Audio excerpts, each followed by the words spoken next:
faites une proposition au National Electrical Code américain. On pense qu'il va être intéressant de faire une demande formelle au National Electrical Code pour rendre les produits obligatoires. Donc on fait une demande formelle. Proposition Voilà. Donc moi, en tant que consultant, ma société rédige une proposition avec la compagnie américaine, et la compagnie américaine dépose cette proposition.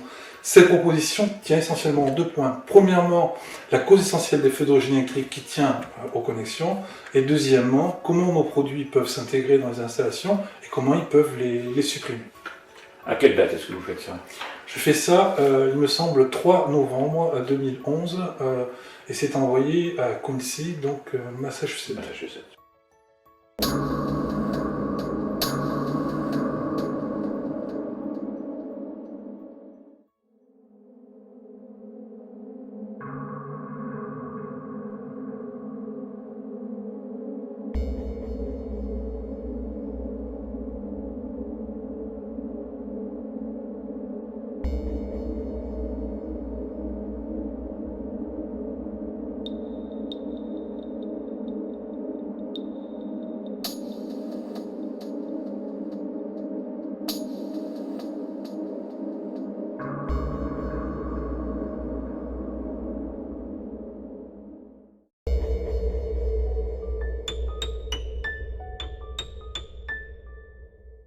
Et 2 jours ouvrables après, je reçois un email. Alors, je vous avais parlé de mon espace sécurisé dans ma société. Donc là, des gens sont rentrés dedans, carrément, et m'ont envoyé un email. Donc ils ont piraté le compte, le site et tout ça. Ils m'ont envoyé un email. Et dans cet email, il est écrit pourquoi donc ce serait la seule source vraie ou fiable et bien bon travail. Le point essentiel de notre publication et de notre proposition, c'est la source principale des feux d'origine électrique, évidemment.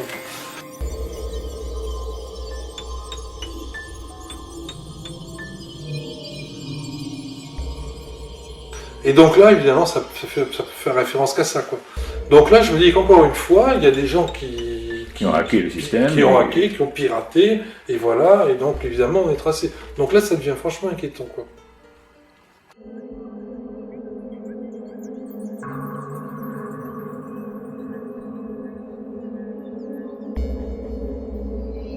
On sait qui vous êtes, on sait où vous trouvez. Oui, c'est ça, c'est de l'intimidation complète.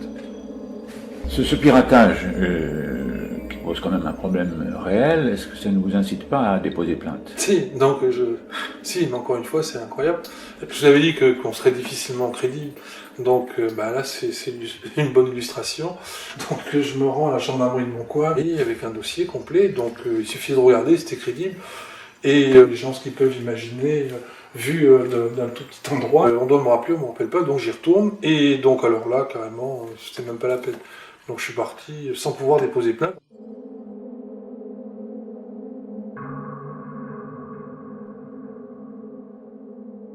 Toujours pareil, je vous dis que tout se doit jouer en cette fin d'année. Donc je dois me rendre le 19 janvier aux États-Unis pour présenter donc cette proposition et puis pour la défendre face au staff qui est là-bas. C'est en audition publique. Donc je me prépare à tout ça. Et pour préparer ça en plus, je travaille à la création de vidéos qui expliquent la technologie, etc. pour faire un support qui pourra être présenté devant tout le monde en audition publique.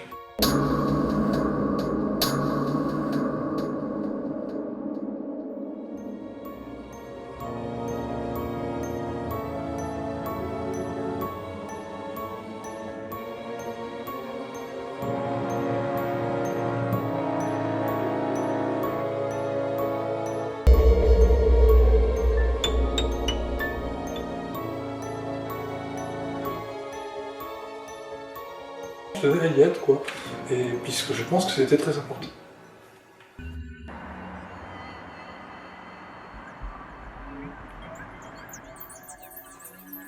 Et c'est à ce moment-là, en préparant la réunion du 19 janvier, que vous tombez malade. Voilà, donc là je tombe malade, enfin c'est sérieux quand même, parce que depuis quelque temps je suis pas très bien, donc je suis au médecin, j'ai des traitements antibiotiques, etc. Et le 16 décembre, je suis pas bien du tout, donc ma femme m'amène à l'hôpital, et donc là je suis direct coma, et donc enfin, c'était pas bon du tout, quoi.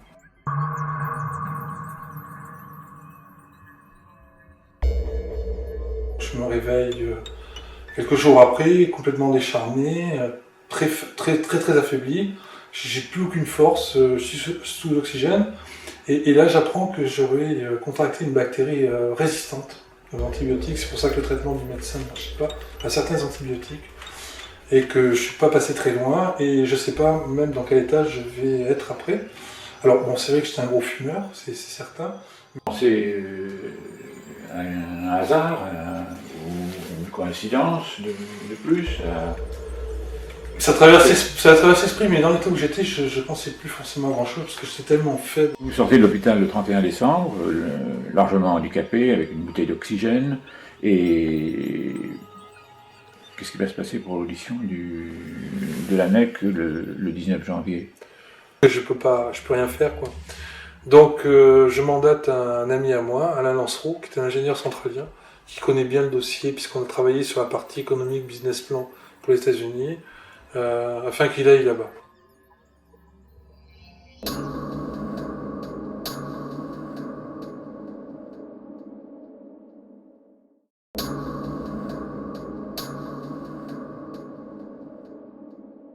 Monsieur Alain Lancereau, pouvez-vous vous présenter rapidement? J'ai 57 ans, j'ai une carrière qui a été moitié suite à mon diplôme de l'école centrale dans l'industrie et moitié dans le conseil en stratégie. Et j'ai donc dirigé des entreprises dans le domaine de l'énergie, des services et des utilities principalement. Et ceci en Amérique du Nord, en Europe enfin dans toute l'Europe. Vous rencontrez Cyril en 2004, semble-t-il. C'est exact. En gros, qu'est-ce que vous pensez du projet de Cyril? Je pense que c'est un projet qui est très intéressant. Moi, ça m'a beaucoup surpris la première fois que je l'ai vu, surpris par sa simplicité et son efficacité.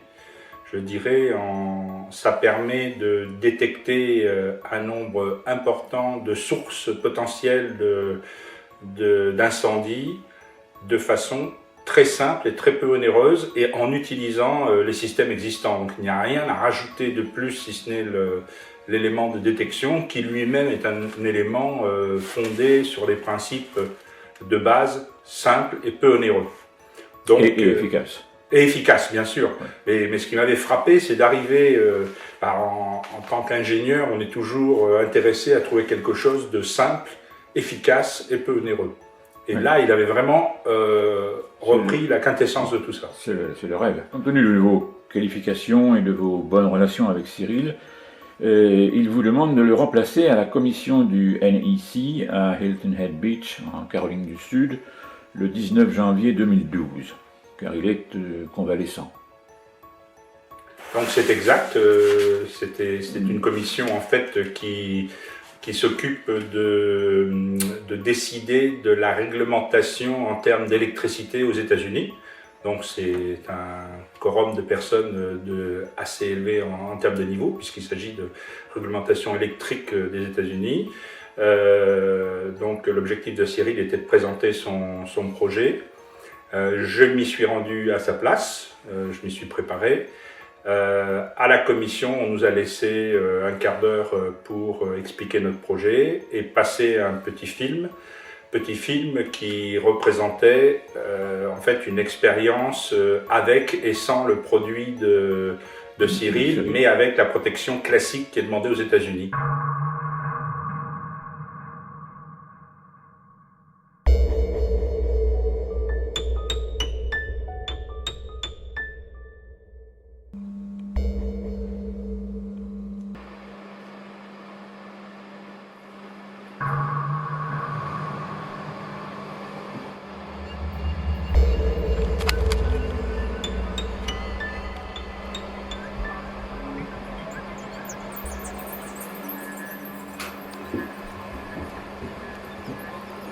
On voyait clairement que la protection classique n'empêchait pas un feu de démarrer assez rapidement au niveau de la connexion lâche.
l'issue du film, tout le monde était assez impressionné par le film et par les effets. Il y a eu aussitôt alors que la commission est composée moitié-moitié de représentants des entreprises du secteur et de représentants des gens du gouvernement qui s'occupent de la normalisation et qui s'occupent des approbations, aussitôt un tir de barrage assez fourni de la part des entreprises. Ces entreprises dont vous parlez, quelles étaient-elles? Alors, la quasi-totalité de ces entreprises étaient des entreprises en fait, qui étaient des filiales de groupes français représentés aux États-Unis. Filiale américaine de groupe Filiale français. américaine de groupes français, tout à fait.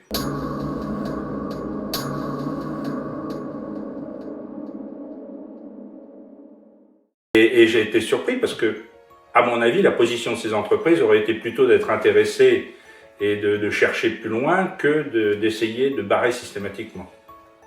Alors qu'au contraire, le représentant des consommateurs était particulièrement intéressé.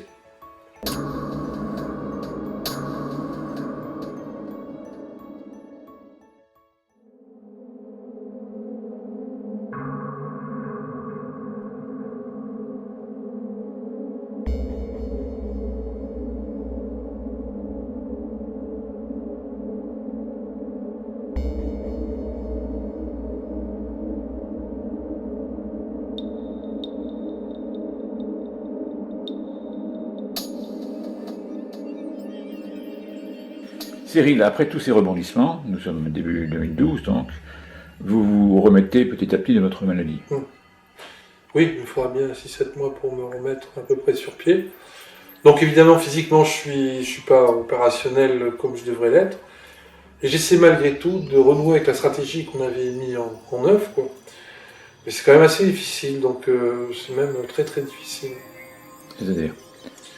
C'est-à-dire qu'en plus de tout ça, en tout premier mois de l'année, l'investisseur principal me téléphone et il m'annonce qu'il a un contrôle fiscal, un truc incroyable.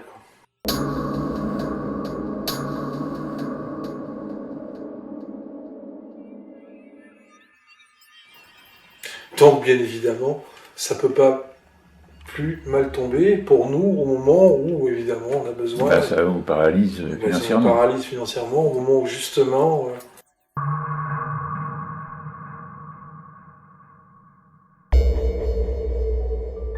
Mais vous pensez que les deux choses étaient liées ou c'est simplement une coïncidence? Bah, pour nous, ça peut pas plus mal tomber. Bon, maintenant, ce qu'on a compris, c'est qu'il y a des gros intérêts en jeu derrière. Donc, mais en même temps, il y a beaucoup de contrôles fiscaux. Maintenant, ce qu'on remarque, c'est que effectivement, d'abord, le contrôle qu'il a, apparemment, il est hors norme, quoi. C'est une question qu'on a le droit de se poser compte tenu de tout ce qui nous arrive.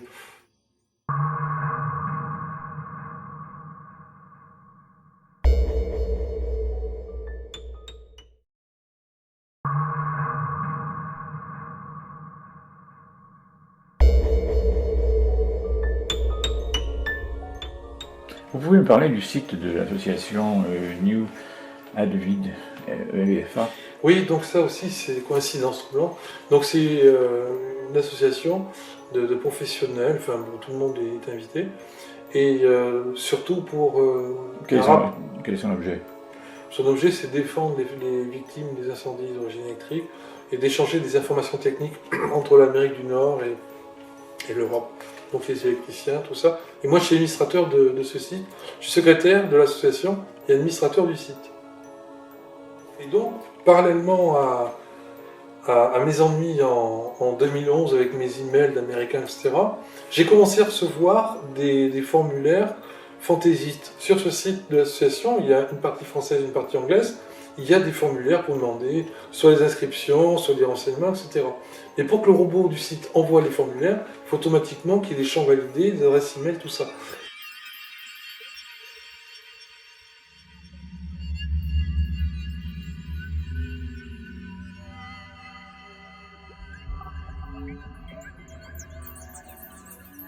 Moi, je pense à des plaisantins. Oui, des pirates plaisantins, tout ça. Je prête pas trop attention.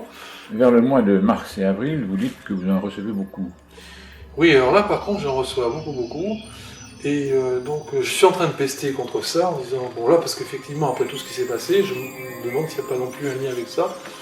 Et ma femme m'entend pester, elle vient voir. Ces emails sont très particuliers parce qu'ils apparaissent à l'écran en bleu, donc voilà, et donc on les voit bien, puis j'ai un grand écran, donc voilà. Et elle me dit, mais c'est ça que je recevais en masse quand tu étais à l'hôpital. Sandrine, bonjour. Bonjour. Vous vivez avec Cyril depuis de nombreuses années. Je voudrais que vous me parliez de la période où il a été hospitalisé. J'ai emmené Cyril à l'hôpital, c'était très très grave, c'est un petit moment déjà qu'il était pas très bien. Et donc une fois à l'hôpital, il est tombé rapidement dans le coma. Ça a été C'était vraiment très difficile. Et les emails qu'il recevait? Et lorsque Cyril était justement dans le coma, je vérifiais tous les jours sa boîte mail. Et là j'ai découvert des mails assez étranges et en quantité vraiment énorme.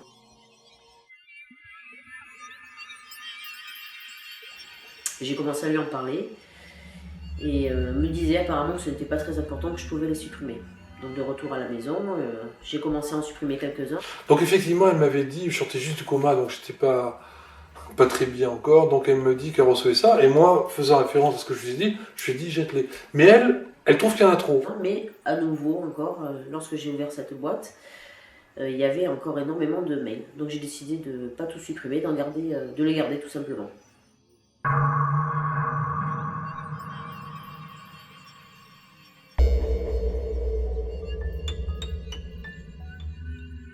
En avril 2012, Cyril regardait ses mails et je l'ai entendu râler. Donc je suis venue le voir, je lui ai demandé qu'est-ce qui se passait. Et là, j'ai découvert tout simplement la même forme de mail qu'il recevait en décembre. Donc je lui ai dit que j'avais ouvert un dossier où je les avais tous classés. Et donc je lui ai montré le dossier.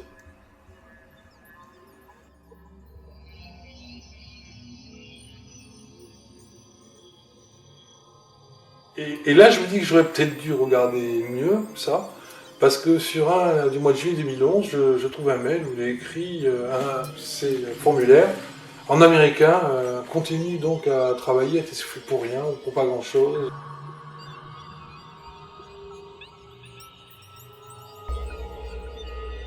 Donc là, évidemment, ça, voilà. Et j'en trouve un autre du 22 décembre.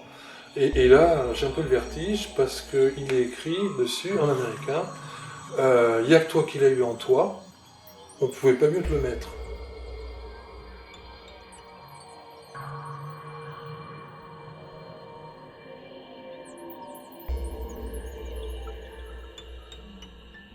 C'est le 22 décembre, je sors juste du coma, donc, et à l'époque, les médecins sont étonnés justement, parce que ma femme et mon fils n'ont pas été malades, il n'y a que moi qui l'ai eu.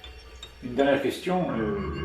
Les médecins vous ont semblé surpris que lui seul ait été malade, ait été atteint par cette bactérie, ni vous, ni vos proches. Il semblait vraiment surpris que Cyril soit le seul malade de la maison.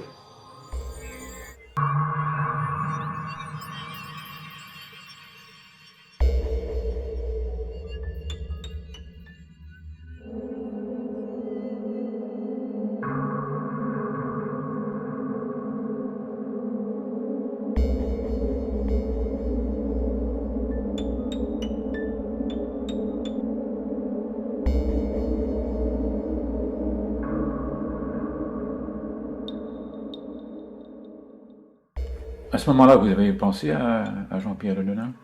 Mais bien sûr, j'ai pensé à plein de choses, oui, complètement.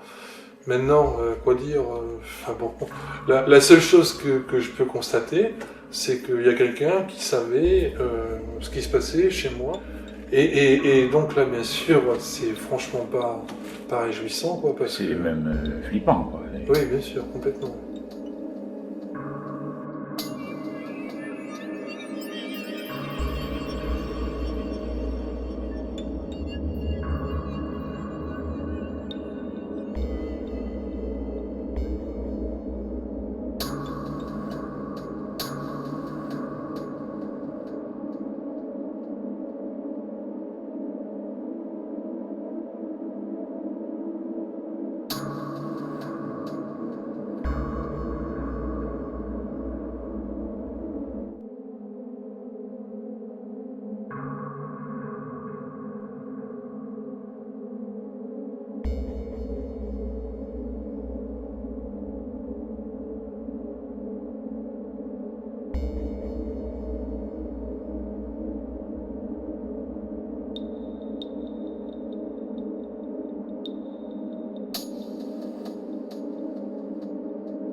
Vous avez peur? J'ai eu quelques frayeurs, effectivement. Mais clairement, j'ai des amis, j'ai quelques protections. Et puis ensuite, j'ai des tonnes de documents, des enregistrements, tout ça est copié, recopié. Et s'il m'arrivait quoi que ce soit, bien évidemment, tout ça sortirait, quoi. Et ça serait nominatif, donc ce serait, je pense, vraiment embêtant s'il m'arrivait quoi que ce soit, oui. Vous avez déposé des plaintes? Déposer plainte, mais on ne peut pas trop en parler pour le moment.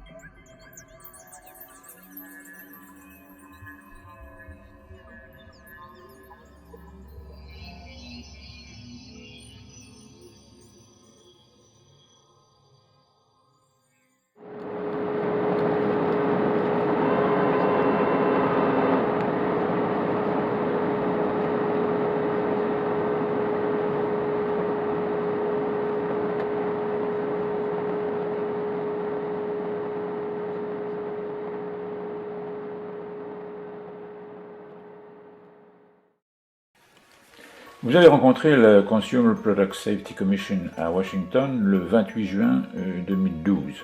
Qu'est-ce qui s'est passé là-bas? Et en fait, on était là-bas à la commission le 19 janvier à Hilton Head Beach, la commission NEC, Évidence publique. Une fois que les vidéos étaient projetées, etc., il y avait donc Alan Lancereau, le centralien, et le président de la Sijoule Effect.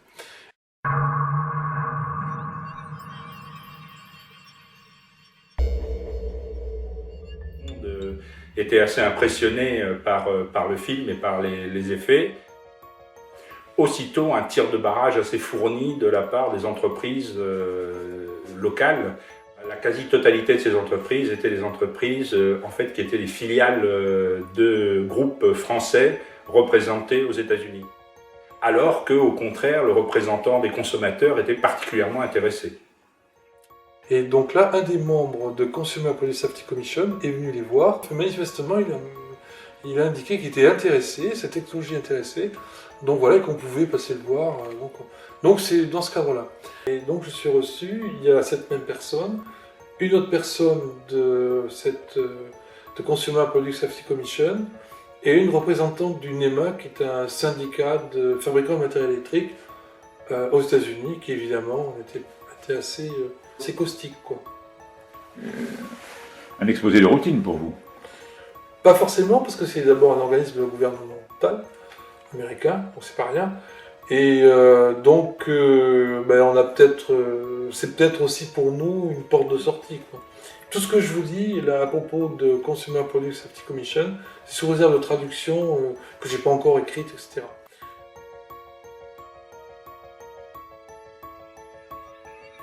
J'ai fait un exposé sur la cause des feux d'origine électrique, les atmosphères propices aux incendies, etc. Enfin, la totale, voilà. Pas d'objection particulière. Ah non, mais de toute façon, on le sait, quoi. Et ensuite, donc, je leur parle de comment la technologie peut permettre de supprimer tous ces phénomènes. Et là, il y en a un qui me dit, mais c'est bien, tout ça, il faudrait peut-être créer une norme pour vos produits, tout ça.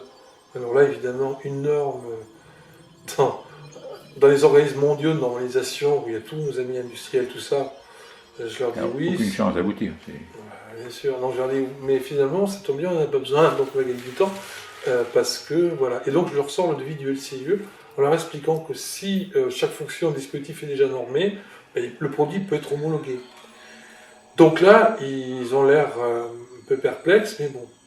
Donc ils me disent, oui, mais il serait interdit de faire un défaut supérieur à 5 ampères derrière un circuit protégé par un FCI. Alors évidemment, c'est tous les circuits, parce qu'ils ont rendu ça obligatoire à tous les circuits, toutes les maisons aux États-Unis.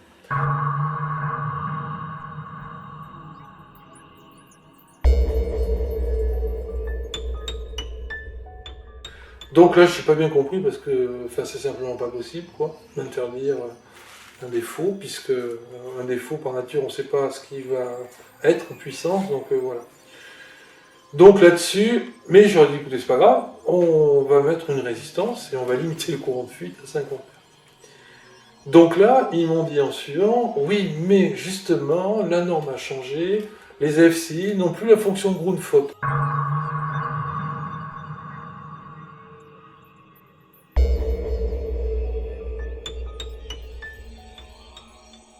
Donc je leur ai dit, écoutez, c'est pas grave.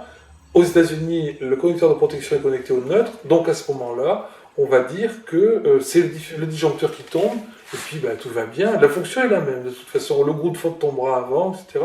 Mais bon, on ne le dit pas, donc ça. Et donc après, ça m'est difficile d'en dire plus, j'attends toutes les traductions, etc. La seule chose que je peux dire, c'est qu'il semble que là aussi, les oppositions ont gagné du terrain, et que, voilà, quoi, ce sera peut-être assez difficile pour nous aussi, quoi. Avez-vous entendu des oppositions fondées, techniquement? Non.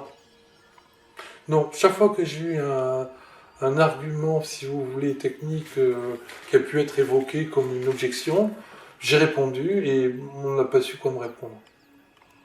On a fini par me parler d'un problème peut-être philosophique. Si les traductions ont été bien faites, c'est ce que j'ai compris, quoi. Ce qu'on est en train de nous expliquer, c'est que on va pas nous arranger la chose non plus, quoi. Je dis pas eux, mais eux ils sont en train de nous dire que ça va être compliqué aussi. Les parafoudres fonctionnent exactement de la même manière. Un parafoudre met un défaut, les interrupteurs électroniques aussi. Donc là, philosophiquement, ça dérange personne.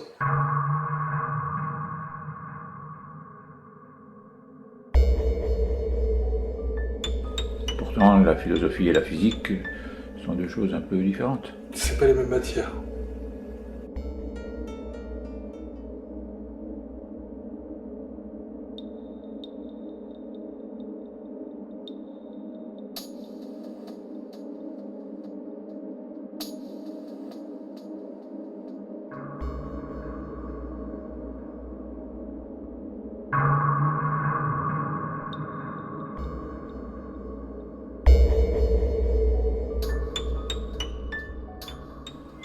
Vous m'avez parlé d'une publication détonnante d'un docteur en électricité, un Américain, qui a également fait une proposition à la même commission que vous et à la même date. Oui, là c'est assez fort aussi. Donc un docteur en électricité va s'insurger parce qu'on sort justement la fonction Grunfeld.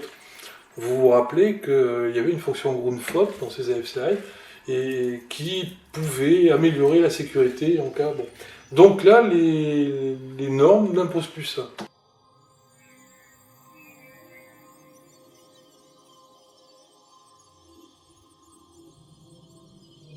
Donc lui, il s'insurge en disant les points chauds connexion sont la source principale des incendies. Donc il publie de belles photos et des prises qui crament, qui sont en train de brûler. Enfin voilà, il a fait plein d'essais, hein, voilà. Et il dit mais comment on va sortir cette fonction? C'est un peu une hérésie, etc. Et ça, c'est la première chose.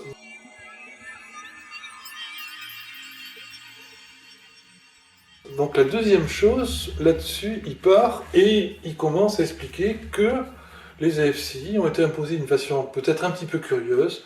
Donc il explique toutes les choses qu'il y a eu pour leur imposition, qu'on a inventé la courbe du feu, enfin qu'il y a eu plein de choses, des tests franchement bizarroïdes qui ont été menés, qui après sont devenus la norme alors que lui pensait qu'on allait les retirer, etc. Donc voilà.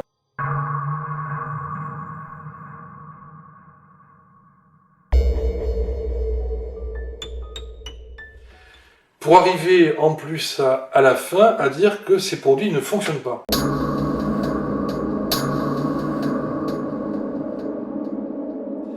Donc c'est quand même assez hallucinant. Donc il explique que ces produits, la fonction de détection d'arc en série ne fonctionne pas et il donne les raisons. Ce sont des raisons de physique élémentaire et il explique pourquoi ça... Élémentaire avec toute la science d'un docteur en électricité. C'est ça, mais bon voilà, il explique que ça ne peut pas marcher.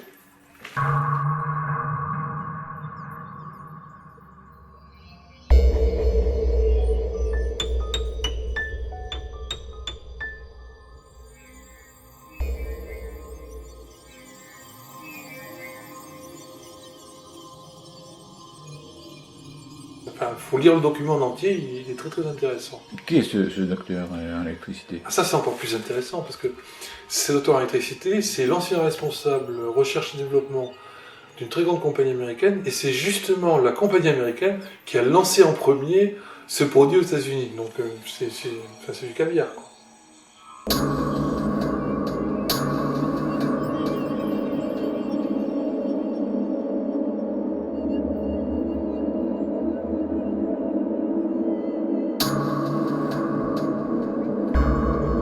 Donc un produit qui ne servirait pas à grand chose à part apporter une fonction différentielle a été imposé.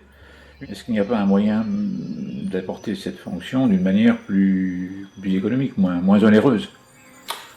Ah bah si, bien sûr. Enfin, bien sûr.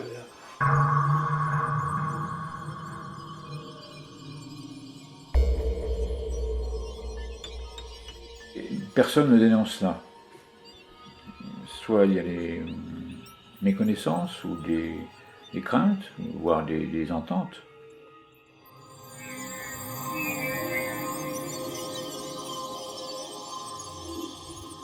C'est assez exceptionnel parce qu'on entend des choses qu'on ne pouvait même pas imaginer.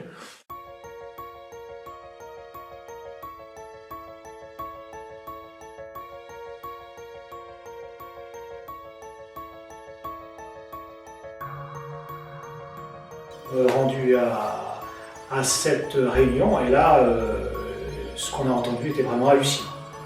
Ils nous ont dit, mais c'est bien, vous avez bien identifié la cause des incendies d'origine électrique. C'est exactement comme ça que ces feux démarrent. Votre système est parfaitement pertinent. Il nous explique que tous les fabricants français ont misé sur une technologie américaine. Un disjoncteur qui serait capable de détecter des arcs anormaux dans des circuits s'ils se produisent et de couper le courant. Des arcs.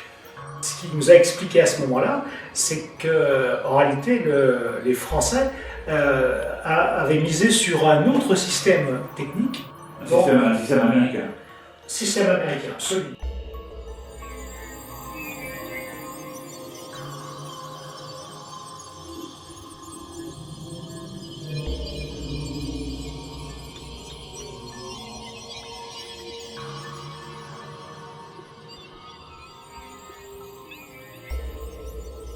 Donc nous pensons à ce moment-là que le système tel qu'il nous est présenté de détection d'arcs en série ne peut pas fonctionner. Et donc on lui explique. Je me demande pourquoi les États-Unis? Qu'est-ce qu'on est en France, on n'est pas aux États-Unis? C'est ce qu'on lui a dit, on lui a demandé également, on nous a dit parce que c'est comme ça. Il a répondu quoi? On s'entend tous, les Français ont misé sur cette technologie, etc. etc. Attendez, ça me paraît incroyable. Où il n'y a pas de concurrence, s'ils ont tous misé sur un produit américain, ou alors il y a une possibilité de concurrence, et si ce produit français est aussi génial, ils n'ont qu'à se lancer tout de suite la production. Oui, à part que là, il n'y a pas de concurrence, puisque tous les Français sont mis d'accord pour miser sur le système américain. C'est ce qu'il vous a dit, les yeux dans les yeux. Absolument.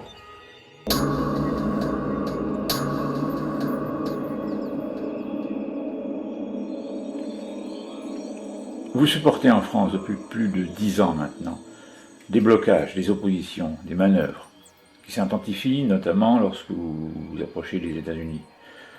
Pendant qu'à la même période, et aux mêmes États-Unis, les AFCI sont en train d'être imposés État par État, au prix d'un lobbying intense et où d'importantes oppositions révèlent des invraisemblances absolument incroyables. Oui.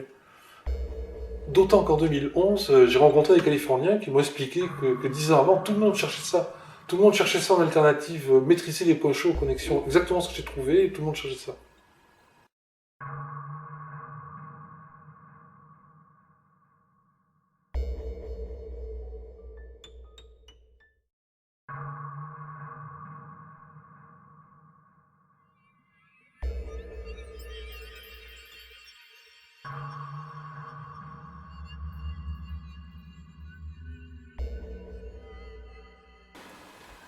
On peut en déduire que si votre produit avait été commercialisé, on peut imaginer à partir de 2001-2002, compte tenu de sa fonction et de son efficacité, son retentissement et son succès commercial auraient été certainement très importants, y compris aux États-Unis.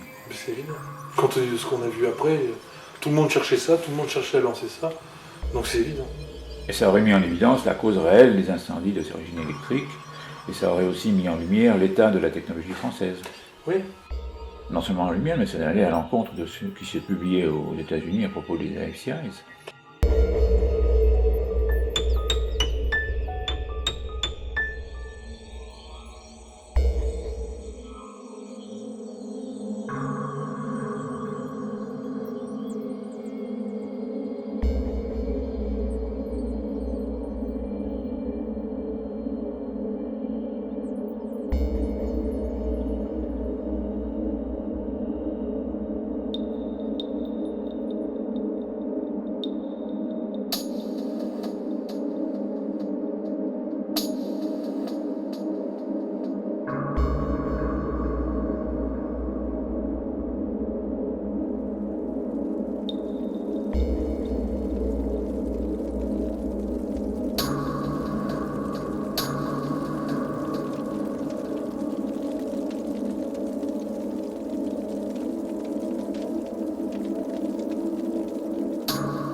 Effectivement, je suis bien placé pour le savoir, il y a un risque insidieux d'incendie dans toute habitation, puisque il y a des centaines de connexions au niveau donc, de ces habitations, et il n'y a aucune protection pour ça. Donc tout le monde chaque connexion est un risque potentiel. Un risque potentiel, ouais, absolument. Donc et il n'y a rien aujourd'hui qui permet de l'arrêter.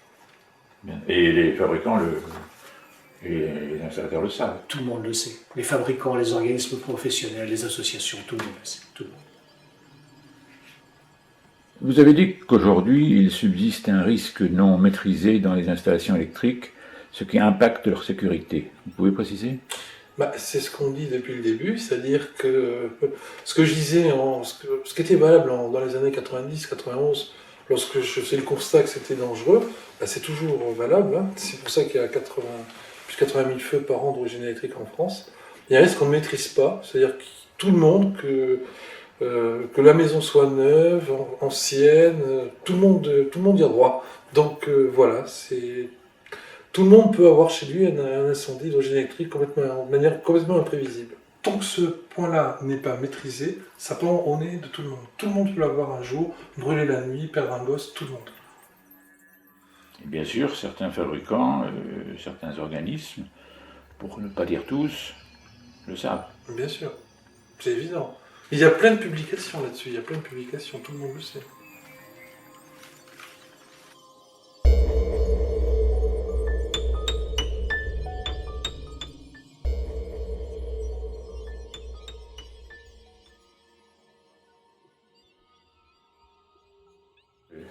Deux questions en une. D'une part, est-ce que ce projet peut sauver des vies ? Et d'autre part, est-ce qu'il peut aussi créer de la richesse et de l'emploi ? Alors, je pense que sur la première question que vous avez, c'est l'essence du projet, qui est de de détecter des sources de risque d'incendie. Et souvent, ces sources sont malignes, c'est-à-dire qu'on ne les voit pas, elles sont dans des endroits qui sont peu atteignables. C'est l'essence du projet et c'est fait pour ça. Et je pense que ça doit sauver un nombre de vies important. Sur la deuxième partie, c'est un nouveau produit, il y a besoin de le fabriquer, donc a priori, il y a besoin de créer une unité de fabrication, de créer autour des postes logistiques et de distribution, et c'est des heures de main-d'œuvre supplémentaires pour le mettre en place. Donc il est clair que c'est un produit à valeur ajoutée.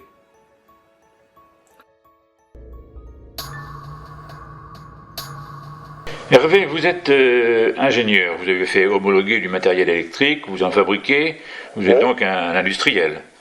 Vous avez développé la technologie avec Cyril, donc vous êtes apte, mieux que quiconque, à juger l'ensemble de ce dossier. J'aurais souhaité que vous me répondiez précisément à à deux ou trois points. Premier point, d'après vous, y a-t-il une raison techniquement valable pour ne pas homologuer les produits issus de la technologie des brevets de Cyril? En fait, est-ce que l'on peut s'y opposer d'un point de vue technique? Le fait de se servir de la terre, effectivement, est un bon principe ou est normal pour un appareil de protection.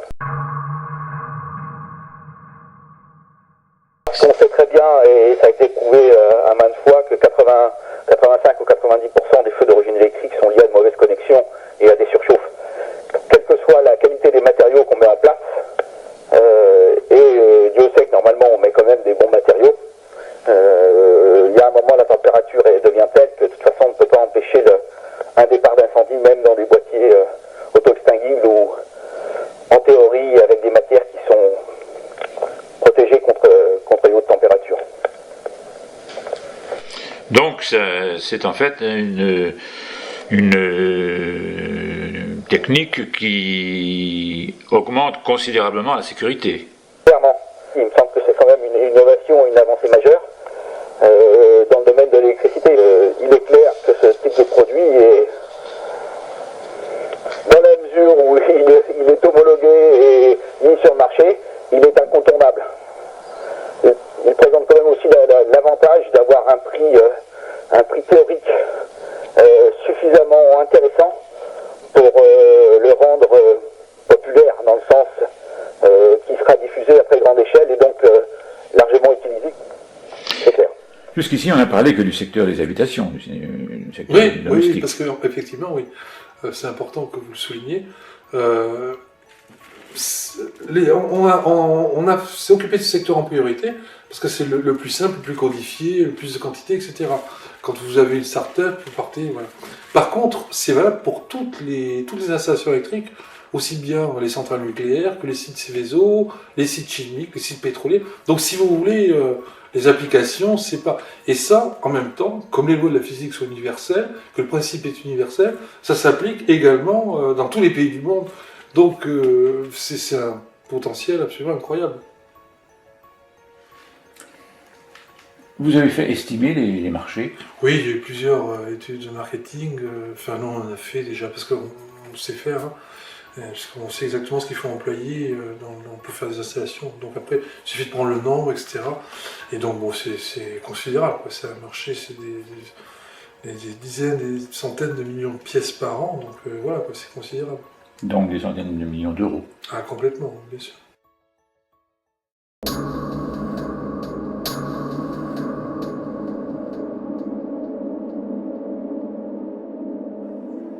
Mais on s'attend à entendre plein de choses, du style peut-être que l'on affaiblit la sécurité des installations, qu'on crée des points faibles, qu'on va faire des défauts qui sont très difficilement identifiables. Enfin bon, mais nous on est prêts à accueillir toutes les associations de consommateurs, les victimes, les avocats, les investisseurs, les ingénieurs de bonne volonté, toutes les personnes qui pourront voir et tester ce que l'on dit, de façon à justement vaincre toutes ces oppositions, quoi.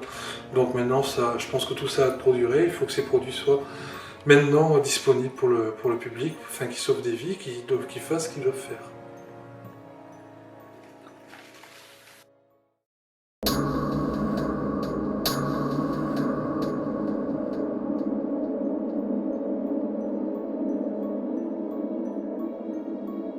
Ce qu'il faut bien comprendre, c'est que les professionnels ont une obligation de conseil. Donc si ces produits sont mis sur le marché, si vous voulez, ils sont obligés de les prescrire à leurs clients. Ils sont obligés de les installer. Les produits me semblent géniaux, d'autant plus que l'on a fait quelques sondages parmi nos confrères et qui se trouvent ça absolument remarquable. On a l'obligation de non seulement de résultats, mais de conseils. Vous êtes obligé de le prescrire. Tout à fait. D'autant plus que si ça devait sortir directement demain sur le marché, en aucun cas on pourrait arrêter le processus, étant donné que c'est simple, c'est facile à mettre en place et il va y avoir une quantité absolument incroyable. C'est peut-être aussi pour ça qu'on a eu autant de problèmes. Il faut comprendre qu'un professionnel, que ce soit un ingénieur, un électricien ou autre, lorsqu'il va être en face de son client, il est obligé de lui demander une décharge pour ne pas installer ce ce produit, une décharge de responsabilité. Si vous en voulez À pas, partir du moment où le produit existe, il est obligé de le prescrire. donc automatiquement c'est un carton commercial, quoi. Donc c'est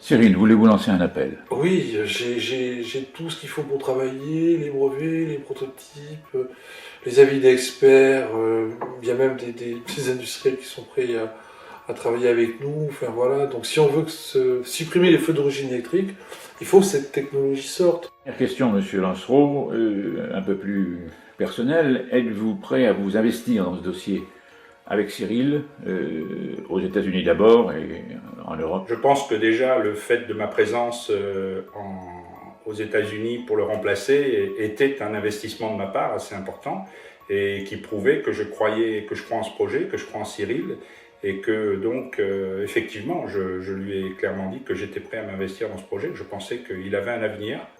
Est-ce que vous seriez prêt à vous associer à la production industrielle de ces produits pour la partie européenne si l'ensemble des oppositions dont nous avons parlé étaient vaincues? Bien entendu.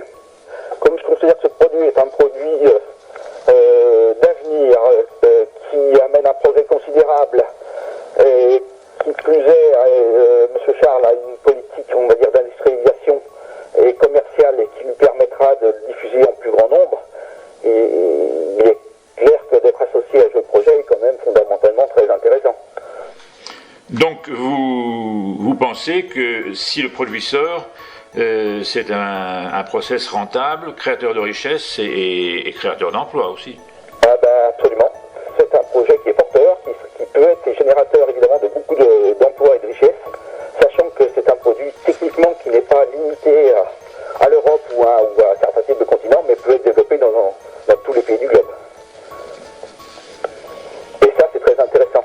On n'est pas spécifiquement limité à une norme d'installation, parce que chaque pays a ses normes d'installation. Là on peut s'adapter vraiment à toutes les normes d'installation de tous les pays, et à toutes les tensions et à toutes les caractéristiques mécaniques et électriques. Donc immédiatement ça fait un produit entre guillemets standard qui est adaptable immédiatement partout. Et c'est un gros plus technique et commercial. Vous êtes prêt à participer activement aujourd'hui à ce dossier? J'ai déjà participé et je suis prêt effectivement à m'investir pleinement, bien entendu. Alors ce qu'on voit en plus, nous, vous imaginez le décalage, on voit les plans sociaux, les gens qui hurlent la fermeture de leur entreprise, ils ont raison. Et voilà, et nous on a tout ce qu'il faut pour travailler. J'invite toutes les associations, les ingénieurs experts, toutes les personnes de bonne volonté à nous rejoindre s'ils veulent, aussi bien en France qu'aux États-Unis. Nous on peut très bien dissocier la propriété industrielle, faire que des gens travaillent aux États-Unis, que des gens travaillent en France, en Europe. On peut tout envisager, soit des sociétés d'exploitation et des industriels de fabrication, soit même des coopératives et des ouvriers, pour les deux côtés. Donc nous on est prêts, on a tout le dossier. C'est un problème de conscience universelle. Il faut que cette technologie soit mise à la disposition du public. C'est vraiment le grand appel que je voudrais lancer.